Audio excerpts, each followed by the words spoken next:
Rules of mead. It was a Reddit comment. Okay. And I replied to the comment and said, is this available as a t-shirt? And some guy's graphic designer wife like whipped up a Teespring of this. It's very itchy. It's incredibly uncomfortable. Probably need to wash it a few more times. That just looks like paint. I feel like it looks a little bit like Orange Fanta. I mean, yeah, but it's like, it's not as bright. Like, to me, it kind of just looks like For paint. those watching at home. I will say it does not smell good at this point. I thought you meant my house. No. We did cook fish tonight. That's fine.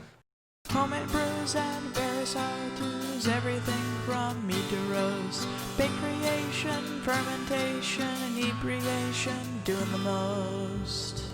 We're going to do a comparative tasting. So we, a while back, put out the crispy honey hydromel video. Incredibly popular video, and I am getting regular messages and comments from folks who are putting their own spins on it, which I think is awesome. So we were working toward kind of advancing the recipe, seeing where we could take it and how to just kind of like perfect it, which it was really great to start out with. It was, yeah. It's always like pushing the envelope on what you can do. And on a lot of the mead forums, they talk about this FT Blanc Soft tannin. And it's a white wine tannin, and it's supposed to be better for mead making than red wine tannin for a lot of applications. And so for this, I thought, well, why don't we do 2 5-gallon batches of the crispy hydromel, and we'll do one with the FT Blanc Soft and one with the cheapest red wine tannin that you can buy in bulk. And so that's what we've got tonight. Well, because the FT Blanc is Expensive. yeah. It's a lot more than the other product that we use, Yeah. for sure. I think when I bought my little packet of the Blanc tannin, it was 3 grams. I remember it was 3 grams. I think it was like 12 or 13 bucks. And with tax, it might have been $15. How much was this? That was $8. For how much? For a pound. Okay, so Shipped. more than we have here. Yeah. Essentially. Yeah. So, 3 grams is enough for one batch. And obviously, you can get a lot out of 1 pound. So this is kind of is it worth it? Yes, that's exactly. Is The it question worth is, it? Is it worth the expense? Right. Well, for this particular recipe. Which does rely heavily on the quality of the ingredients because it's a hydromel. Mm-hmm. It's, for lack of a better term, watered down. Mm-hmm. And so you hope for better ingredients. And so I'm going to know what I'm serving you. I will not. You will not. You are doing a blind tasting. And so we'll see what he prefers, and then we'll discuss our conclusion. That one. You know, it might have just been the reflection off Hamburger's cape that made it look a little darker, actually. I thought the colors came out pretty similar. Yeah, I see now. Yeah. Okay, so the first one we poured is the Hamburglar. The second one we poured is Vote for Me McDLT. I'm talking McDonald's new lettuce and tomato hamburger, the McDLT. Big Mac. No one else stacks up. So let's try both of these. They should both be about the same level of carbonation, and we'll try them, experience them, and then we'll talk about which you prefer. Okay. I don't really want to talk through this. I want you to. Tannin is a very difficult thing to perceive, and so I don't want to distract you by talking about it while we're trying to do it. There's not a lot of difference, but I feel okay. Hold on. And let me just to the camera real quick. These were brewed the same day, same ingredients, same nutrient schedule, and they sat next to each other in the brew room the entire time. The only difference between the 2 batches was the tannin. Okay, so right off the bat, this one is softer. Okay. And what does softer feel like? There's virtually 0 hint of bite. Okay. Which, I mean, with the hydromels, we usually don't have that anyway. Mm-hmm. This one just... And you're talking about astringent bite. Yeah, like an astringency. Because there's a little acid in here. Yeah. I feel like this one has virtually none.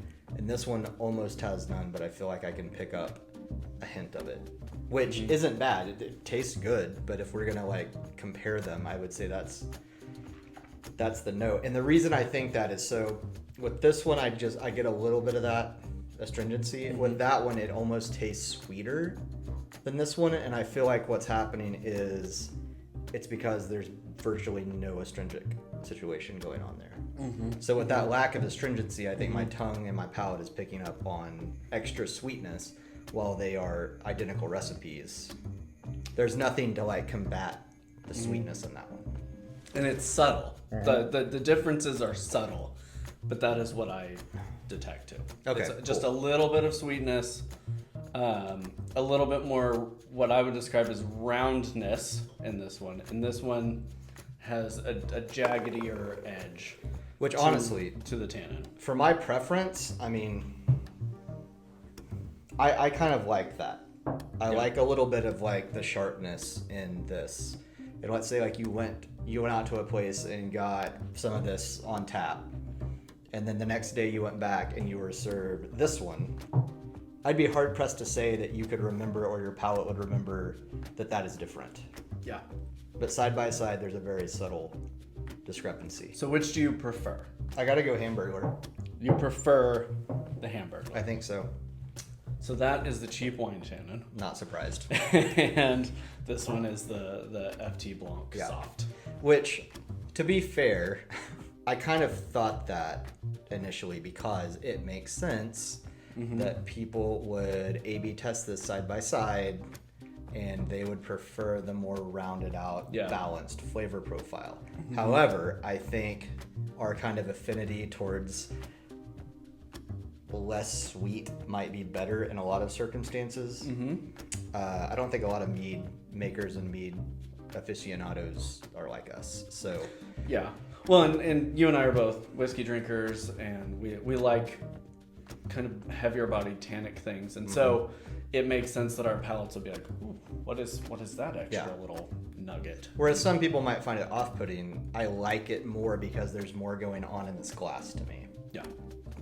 Carbonation level on these is great. It's really It's good. got a nice crispiness. So I think the next big A/B test is going to be the bougie, expensive orange blossom honey versus the cheap, it arrives in a giant bucket to your house honey, to see how those play. I think that's the next big A/B test. We've determined, I think, that the cheap tannin works just fine, if not better, than the expensive stuff. Depending on your palate.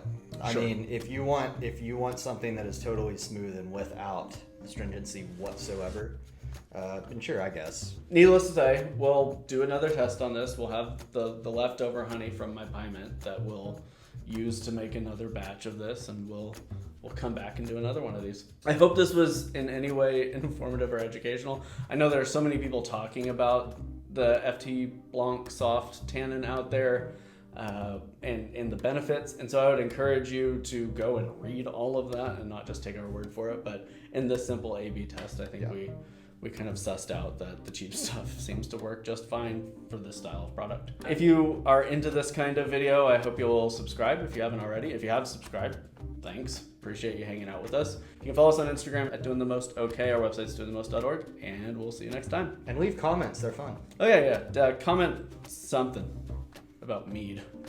Or whatever. Or whatever. What do you pair with cheese ball mead? What do you pair with cheese? Like olives? I mean, that's fair, I guess. Charcuterie? Meat? Well, you're basically pairing things with Cheetos, though. Like, what do you, like... Vienna sausages.